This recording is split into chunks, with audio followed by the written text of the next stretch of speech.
Track 5. Oh, autocorrect. I wrote this song in 2013, and it seemed very relevant at the time. And then the longer we took to put it out, I feel like lyrically it was kind of becoming less and less futuristic because it was coming true, you know?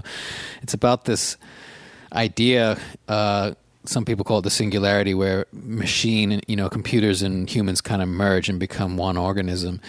And just the way things were going technologically, I thought, what is everybody thinking about? Well, what are a lot of people thinking about? I'm thinking about our complete dependence on technology for existence, and where does that go? You know, what is the extreme of that? And I kind of pictured this world where you had an automatic sort of software control over yourself and your organism that would correct for you. And as we know, autocorrect on text doesn't really work that well all the time. So what would happen if you no longer had to have any responsibility for your own consciousness and it was entirely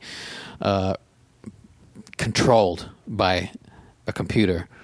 And so, you know, that's lyrically what it's about. And then I kind of had this, it's a little bit of a reference to Thunderstruck by AC/DC and Daft Punk. I wanted it to be a complete hodgepodge of influences, like futuristic and surf guitar and AC/DC riffs, and then heavy dance beats and it kind of African reminds me drums of and Mad Max. Yeah, like the scene where that guitar player is on the front of that truck. I don't know if you saw that movie. Did you see that new? I haven't seen it, but I've seen that scene. Yeah, it's a bit like this every thing thrown in, you know. Yeah, what's that? A steampunk, that sort of style. Yeah. So, you know, it went through so many iterations. I still kind of like listening to the demo sometimes better than the final record.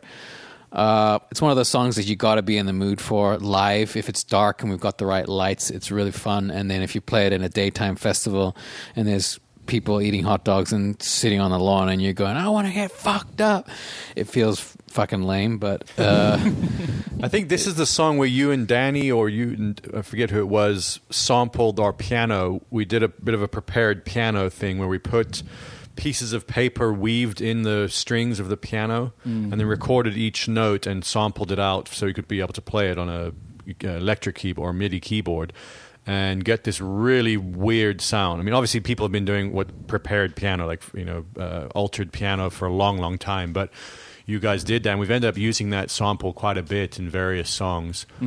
So that's cool.